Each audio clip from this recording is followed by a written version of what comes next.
Boa tarde, pessoal. Boa noite, bom dia. Não sei em que horário vocês estão assistindo isso.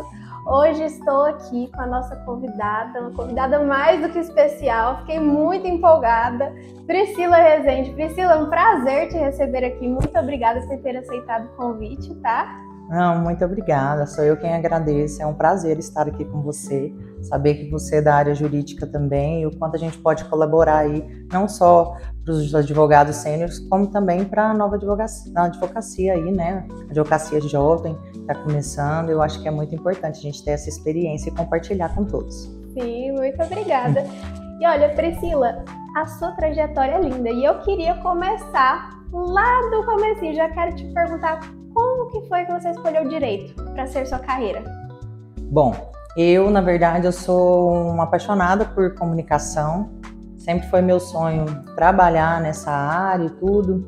E aí, eu venho de uma família muito simples, né? Meu pai só tem até a quarta série, minha mãe também casou com 15 anos, me teve com 16 anos. Então, eles foram privados de ter oportunidade de estudo e tudo mais. E aí, quando eu atingi a juventude, meu pai sempre impulsionando, a minha mãe também, para que eu formasse, que eu fizesse uma faculdade.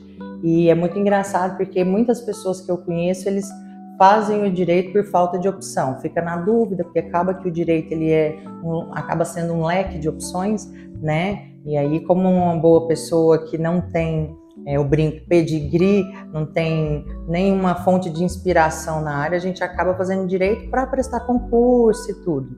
Eu, como eu disse, gostava muito da comunicação, pensei em fazer jornalismo e tudo, e no período que eu finalizei o meu ensino médio, foi quando o jornalismo não precisava mais de curso superior. E aí começou aquela pressão de que eu teria que fazer um curso onde me trouxesse um retorno financeiro para me consolidar e para ajudar os meus familiares e tudo mais. E aí eu comecei a faculdade de Direito com bolsa, formei no Centro Universitário de Goiás, a Anhanguera, a antiga Anhanguera, e ao longo da faculdade sempre com a intenção de fazer concurso, embora as oportunidades que surgiram depois que eu entrei no quarto período era para trabalhar em escritório de advocacia. E aí, para eu me manter na faculdade, eu tive outros empregos também, comecei a trabalhar, eu tinha acabado de fazer 17 anos, que foi quando eu finalizei o ensino médio, né, aos 16, e trabalhei na área de atendimento, até tive uma felicidade muito grande o ano passado de receber o título de cidadã aparecidense, porque meu primeiro emprego foi no polo empresarial ali em Aparecida. Vivi boa parte da minha vida, do final da minha infância para o início da minha adolescência em Aparecida, e fiquei muito honrada porque o início da minha vida profissional se deu ali em Aparecida. Recentemente, também no dia do meu aniversário, dia 17 de dezembro agora, recebi o título também de cidadã belavistense, que eu morei em roça há muitos anos. Então, a minha infância, o meu início de escolaridade se deu ali em Bela Vista, que antigamente era super longe, e hoje, com os avanços, né, de infraestrutura, a gente vai para Bela Vista com muita facilidade, mas antigamente eram mais de 2 horas. Então, pegava ônibus rural, né?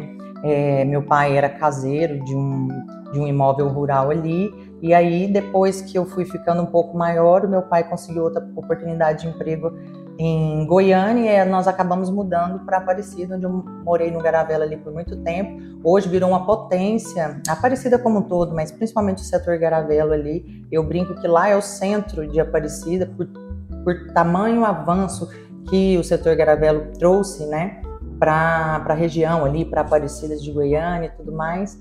E aí fazendo o direito sempre com a intenção de concurso, mas quando eu entrei no quarto período, que pude estagiar, porque antigamente eu não sei como é a grade de faculdade hoje, mas somente a partir do quarto período, na época que eu estudava, era que começava as matérias de fato. Direito civil, processo civil, penal. Então foi quando eu comecei a iniciar minha carreira aí nos estágios da vida, né, e sempre em escritório de advocacia. Que bacana, então você já começou na faculdade trabalhando. Trabalhava no setor industrial. Eu sou uma pessoa muito comunicativa, sempre fui proativa, e eu brinco que a sorte encontra os corajosos, né? Eu terminei o ensino médio com 16 anos e meu pai não tinha condição de me manter numa faculdade naquela época. Eu tenho um irmão mais novo também. A minha mãe trabalhava em eventos com buffet e tal, a renda era pouca, então para eu começar a faculdade e fazer valer a bolsa de estudos, né, que eu consegui, eu tinha que trabalhar. E aí trabalhei em eventos muito tempo antes de começar a faculdade, em eventos com a minha mãe, de promotora de eventos, de garçonete, em cozinha. Minha mãe fazia grandes eventos de casamento, né? Festa de 15 anos, e aí eu ajudava ela aos finais de semana, juntei um dinheiro, fiz a matrícula na faculdade na cara e na coragem, e lá, pela comunicação, aguardando ali para ser atendida, eu fiz amizade com o senhor, que gostou do meu perfil, que eu perguntei se haveria possibilidade de conseguir uma bolsa de estudos para estimular o jovem a trabalhar ali na faculdade. Ele falou, olha, aqui a gente não consegue, mas eu tenho outra empresa que eu presto serviço, vi que você é muito comunicativo, qual é o seu currículo? Eu não tinha experiência de nada. Mal digitação, mal atendimento ao cliente. Meu pai teve um supermercado há um tempo atrás, e ele falou, não, mas gostei da sua coragem, vai lá fazer uma entrevista. E antigamente o jovem era mais solto, né? O adolescente era mais solto. Eu pegava ônibus, andava para tudo quanto é lado. Quando eu peguei o endereço, eu falei, polo empresarial, não sabia nem onde ficava. Quando eu fui pegar ônibus para saber o trajeto, era 3 ônibus para eu chegar no serviço. Fui fazer a entrevista, era do lado do Cepaigo, essa empresa, Arquivo Total. Eu nem sei se existe ainda essa empresa, mas era uma empresa que me abriu as portas, era uma chance de realmente eu consolidar o meu sonho de ter um curso universitário. Eu, até os dias de hoje, eu sou a única que tem curso superior na minha família materna. Na minha família paterna tem alguns primos, que tem uma que formou antes de mim, e vários primos que estão formando por agora, ou que já formaram, e foi a primeira oportunidade, eu não tinha experiência, eu falei, vou fazer valer a pena, né? E aí era muito engraçado, porque foi uma resistência muito grande dos meus pais de saber que polo empresarial, mas do lado do Cepaigo, meu Deus, porque eu pegava ônibus e chegava na porta da empresa, as pessoas do semi-aberto estavam lá aguardando para sair, então criava aquela insegurança. Mas eu falo, o lugar mais seguro era ali. Por quê? Porque o Cepaigo tem proteção, tem os policiais, tem as guardas, tudo, as guardas, né, que ficam acompanhando ali, dando a devida segurança. Mas ali, para quem não conhece, o polo empresarial, ele é gigante ali em Aparecida, até hoje cresceu muito mais, é uma potência, e até chegar ao Cepaigo, que é o presídio, de um lado e do outro existem muitas empresas. Aí o ônibus vai, dá a volta, busca as pessoas e depois retorna para o Terminal Araguaia. Então eu morava no Garavela, aí eu pegava um ônibus da minha casa para o Terminal Garavela, Terminal Araguaia, para o emprego. Eu entrava às 7h30 da manhã, saía às 17h30, aí eu pegava o ônibus de lá para o Terminal Araguaia para o Terminal Bandeiras, para a faculdade. Aí eu saía de lá por volta das 10 da noite e pegava o ônibus de lá para o Terminal Bandeiras, Terminal Garavela para minha casa. Então, assim, passei 2 anos da minha vida pegando 9 ônibus por dia. Eu gosto muito de dizer isso em algumas entrevistas quando pergunta da minha trajetória, porque às vezes a gente tem uma visão da pessoa hoje, da atualidade, não imagina os percalços que ela sofreu para realmente alcançar, né, os objetivos. Mas até então, nesse período, eu, paralelamente a esse trabalho, eu ainda trabalhava em eventos com a minha mãe. Assim, acho que o ponto principal de você alcançar o seu objetivo é nunca ter vergonha de trabalhar dignamente, porque entender que aquele momento ali é dificultoso, mas que é passageiro, te ajuda a ter um estímulo de conquistar e saber que cada vez fica melhor. Por exemplo, trabalhei 2 anos lá, saí de lá, fui para o estágio, que não ganhava tão bem, mas já entrando na minha área, e o mais importante é não desistir, né? Que legal. Priscila, que história, eu não imaginava. Muita gente não imagina. E tem várias teorias que eu fiz faculdade depois, e que eu comecei mais tarde, que eu tive muitas oportunidades. Eu acho que a oportunidade quem faz é a pessoa que está interessada em realmente construir um futuro, né? Com certeza. E nesse momento, até então, eu queria concurso, fiquei um bom tempo nessa expectativa de concurso, porque muitas pessoas acreditam que para você se destacar na advocacia, você tem que ter um padrinho político, você tem que ter um parente na área, e não necessariamente, né? A gente vê grandes exemplos aí, a exemplo do presidente da OAB mesmo, que começou a divulgar, não tinha ninguém na área, dentre tantos outros exemplos que viram de inspiração. Meu falecido marido também não tinha ninguém na área e ele foi desbravando, conseguiu alcançar um sucesso também expressivo, e foi através dele que, ao final da faculdade, que foi quando eu o conheci, que eu acabei me apaixonando pelo direito e pela advocacia, e vendo exemplos como ele, como tantas outras pessoas que eu tive a oportunidade de conviver, que eu percebi que dava para realmente conquistar espaços e credibilidade na advocacia, sem necessariamente precisar de ter um padrinho, né? Sim, com certeza, com certeza. A oportunidade é a gente que faz. Sem dúvida. E Priscila, eu vou puxar um gancho. Você me falou que estagiou. Você ficou 2 anos trabalhando no polo industrial e depois começou a estagiar. Como que foi para você essa experiência do estágio durante a faculdade?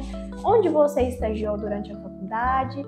E você acha que estagiar durante a faculdade fez a diferença para você hoje como profissional? Você se arrepende, aconselha? Não, eu acho assim incrível a gente procurar, seja em escritório de advocacia, ou seja, alguma entidade pública, você ter essa experiência de viver na prática, porque a teoria, ela realmente dá um embasamento, mas é o dia a dia que te mostra as agruras que você vai enfrentar e os altos e baixos também, porque o escritório de advocacia não te traz estabilidade. Então, tem um mês, eu falo hoje, sendo dona do meu próprio escritório, tem mês que você acha que você vai ganhar muito de dinheiro, que vai sair um alvará, que vai sair realmente uma sucumbência, um contrato ali, demora mais que o esperado, ou às vezes você acha que vai receber um valor, você recebe o dobro, ou às vezes você acha que vai ter 2 recebimentos simultaneamente e demoram meses. Então, eu acho que o maior desafio e a importância de fazer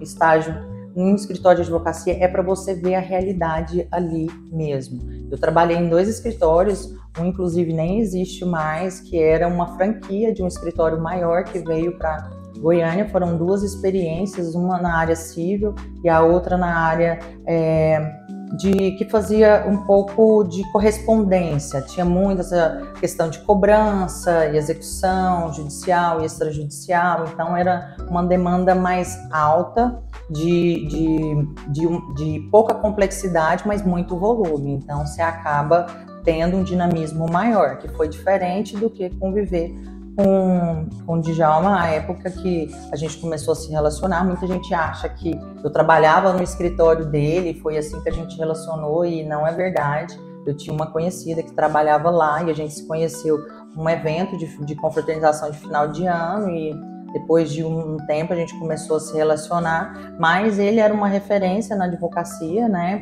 na época e até os dias de hoje, deixou um legado incrível de profissional e de ser humano, assim, mas foi uma experiência totalmente diferente, porque lá a demanda era menor, só que processos de altíssima complexidade. Aí é outro universo, por isso que é importante, é óbvio que se você, desde o início da faculdade, se você já tem uma perspectiva de onde você quer atuar, qual especialidade você quer atuar, seria interessante você construir uma carreira dentro de um escritório, até para você ter uma base. Você quer ir para a área criminal, para a área empresarial, tributário, então assim, você ter essa experiência, ou se você tem dúvida e não se encontrou ainda, trabalhar em diversos escritórios de advocacia te ajuda muito a se encontrar, porque é muito de perfil. Eu não gosto muito dessa ilusão de você falar que você tem que amar o que faz, não necessariamente, você tem que encontrar o meio termo ali, né, o que obviamente você tem uma certa vocação juntamente com a sua dedicação, e aí você vai construindo realmente uma ideia para quando você formar, você está realmente decidido para saber qual caminho você quer seguir, porque muita gente trabalha em escritório de advocacia e fala, não, esse não é o meu perfil. Eu tenho amigas que ao formar tentaram advogar e falaram, não é o meu perfil, vou estudar para concurso. Mas é importante tentar, porque é tentando, é experienciando mesmo que você vai encontrar o melhor caminho que vai te levar para o sucesso. Olha, que bom, gostei do conselho. E aí eu queria puxar outro gancho. Eu fiz uma pesquisa sobre você e eu achei muita coisa. Mulher, como você dá conta de tanta coisa, viu?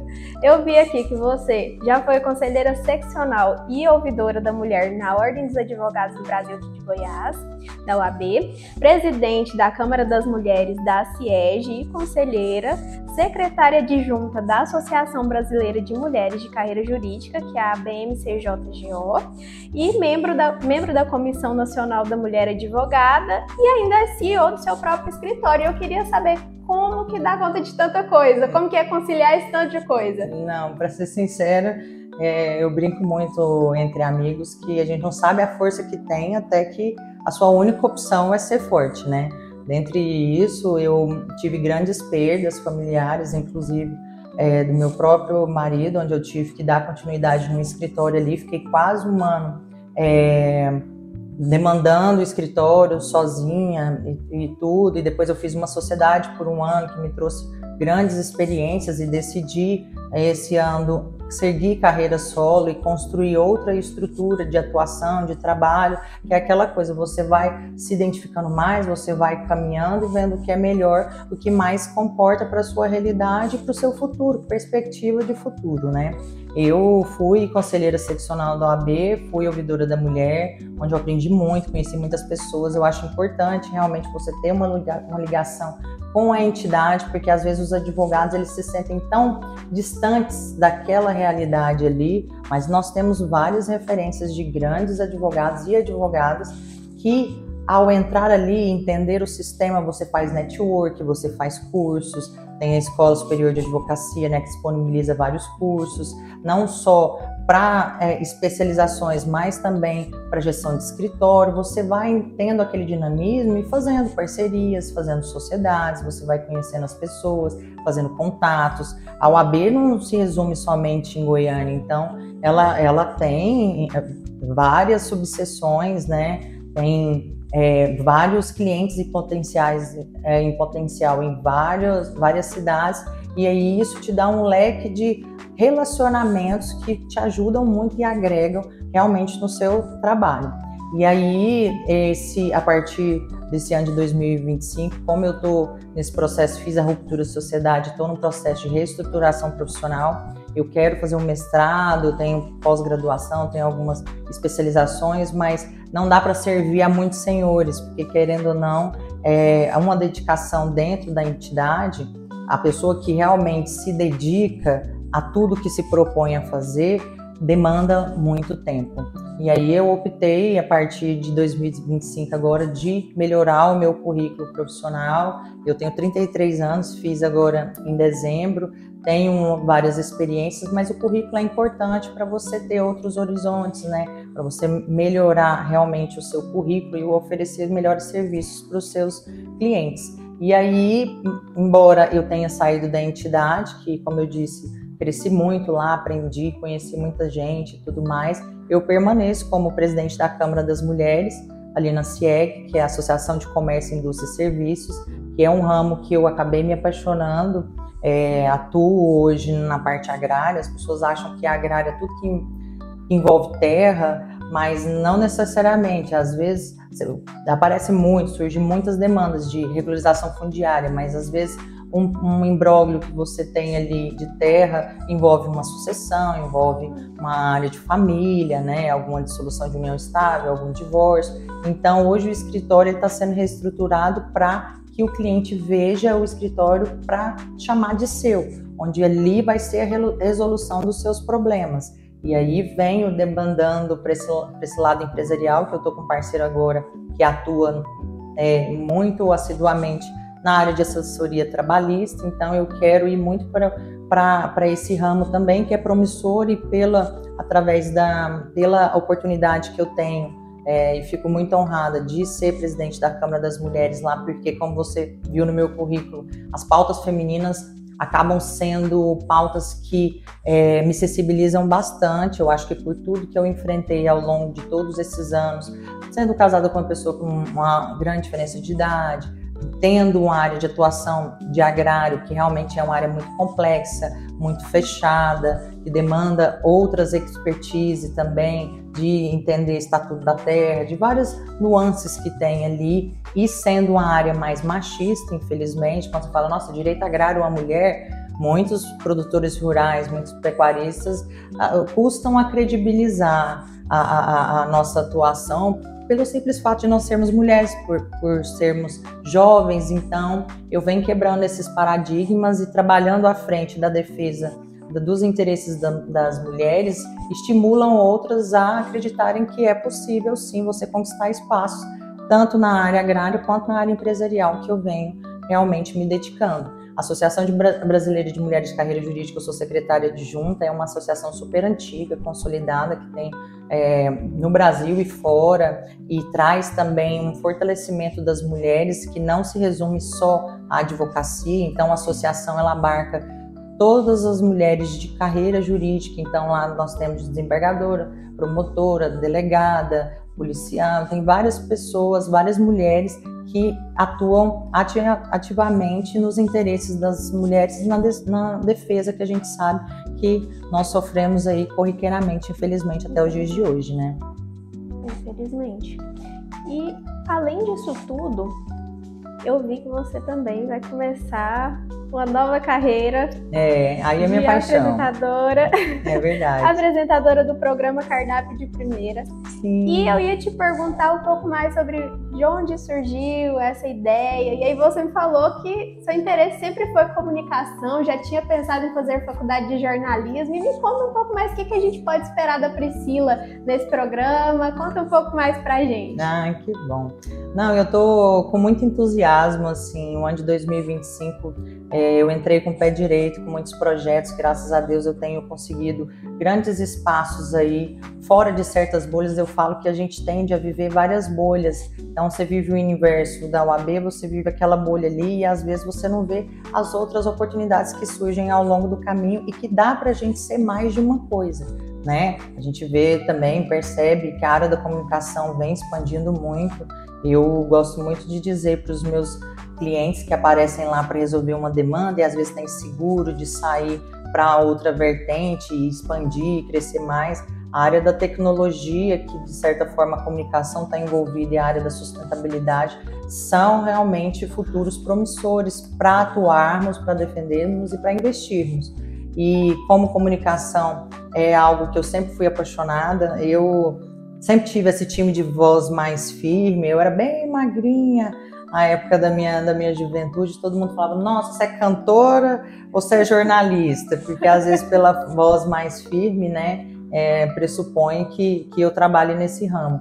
E como eu gosto muito de comunicação, como eu disse, muito de oratória, de conhecer pessoas, de conhecer experiências, e como você ficou surpresa por saber um pouco da minha história, eu também sou uma pessoa assim, admiradora de grandes histórias, porque por detrás de uma referência que você vê ali, muitas das vezes as pessoas não vê os percalços, né, que lutam ao longo do caminho. E veio essa estratégia através de um convite de um amigo muito querido, que é dono da Allo TV, que é um canal digital, hoje está em todas as plataformas, e eu tenho convicção que ele vai expandir muito mais, onde ele fala sobre várias áreas, principalmente política, também de direito. Ele abriu um leque de opções ali para formar estilo um podcast, programas mais descontraídos para falar sobre diversos assuntos. E dentre esses eu recebi o convite dele, até pelos meus relacionamentos que eu nutri ao longo desses anos. E gosto muito de dizer que até fiz uma postagem recentemente que o que o meu falecido marido me deixou de maior valor foram relacionamentos, as oportunidades que eu tive de conhecer, o conhecimento também de experiências, de você realmente estar em lugares que possam agregar, porque hoje é inevitável, não deixa de ser importante relacionamentos. Não é só conhecimento técnico, não é só uma boa aparência, não é só uma boa oratória, é o conjunto, né? É uma série de fatores. E aí ele me convidou para eu fazer esse programa. É um programa mais contraído. Eu sou uma pessoa que eu amo cozinhar. Minha mãe e meu pai trabalharam a vida inteira, depois que a gente já atingiu uma idade mais avançada. Então eu com 10, 11 anos eu cuidava de casa, fazia comida, cuidava do meu irmão mais novo. E aí eu já tinha uma certa independência e sempre fui apaixonada por comida, por cozinhar e tudo. Eu morei em roça, lá era comidinha no fogão a lenha, né? Tinha um envolvimento ali, ajudando minha mãe trabalhou em buffet muitos anos, e aí ele fez uma estrutura incrível de uma cozinha industrial, onde o nome Cardápio de Primeira surgiu. Por quê? Porque a gente quer trazer várias referências femininas em diversos mercados, como na política, no meio jurídico, no meio social, no meio empresarial. E o nome Cardápio de Primeira foi porque o meu primeiro pensamento foi: quem são as primeiras damas na casa de cada lar? Por exemplo, o prefeito. O cardápio de primeira, quem que é a primeira dama? Quem é a esposa do Santo Mabel? Vamos dar o exemplo de Goiânia agora. A gente quer conhecer o outro lado, porque do lado de um grande homem existe uma grande mulher. E aí eu quero trazer essas mulheres que às vezes as pessoas não conhecem com profundidade, porque o homem às vezes é o cabeça, né, de maneira assim, de análise geral, é o cabeça da família, mas a esposa, para ele ter essa estrutura e ter um crescimento profissional, muitas das vezes existe uma grande profissional ao lado ali orientando, né, cuidando do lar, cuidando dos filhos. Então veio essa ideia de cardápio de primeira, onde eu vou convidar mulheres que talvez não apareçam tanto em rede social ou no meio social, né, de maneira geral, elas possam mostrar o seu lado, a sua competência, o que faz, como que fez para chegar até ali, como que foi a experiência de acompanhar o marido, e não necessariamente esposa de prefeitos, de deputados, de governador ou de qualquer entidade, mas de mulheres também que estão à frente de grandes empresas. Por eu estar à frente ali da Câmara das Mulheres da CIEG, eu vejo mulheres incríveis que fazem um trabalho assim sensacional, e que a gente fez até recentemente, no ano passado, um evento onde a gente pegava o sorteio e colocava da onde a mulher era, qual empresa que ela estava à frente, que seja como CEO, que seja como diretora, e aí aparecia mulheres donas de postos de gasolina, mulheres que atuavam em diversas profissões que nem as próprias mulheres que estavam ali no evento, que são da associação, imaginava que a mulher tocava tamanha responsabilidade, de indústrias farmacêuticas também. Então, existem mulheres que se destacam no ramo de atuação e que muitas das vezes não têm holofote, não porque não quer, ou não, às vezes tem oportunidade, mas porque a mulher, com todo respeito aos homens, mas a mulher, ela é multitarefas. A mulher, ela é mãe, ela é dona de casa, ela é esposa, ela é empreendedora, ela é empresária, e a gente não conhece esse lado, porque às vezes, por exemplo, nesse evento, a gente ia marcar à noite, aí muitas não podiam, por quê? Porque tem filho pequeno, aí ele não consegue se ausentar à noite. Então, eu quero trazer essa outra realidade de grandes mulheres que nós temos, não só no estado de Goiás, mas fora. A gente tem a intenção de ampliar esse programa para que a gente traga mulheres, que a gente conheça as histórias e que a gente fortaleça outras mulheres a acreditar que sim, é possível você ter várias áreas em que você consiga ser boa mãe, consiga administrar seus horários para não deixar ausente o seu lar, ser uma boa esposa e tocar o seu negócio e ter sucesso nele. Cara, que legal! E achei muito perspicaz a ideia do título também. Cardápio de primeira, você pensou muito bem. Não, e muito, foi muito uma decisão, juntamente com o dono, né, o Leno Silva.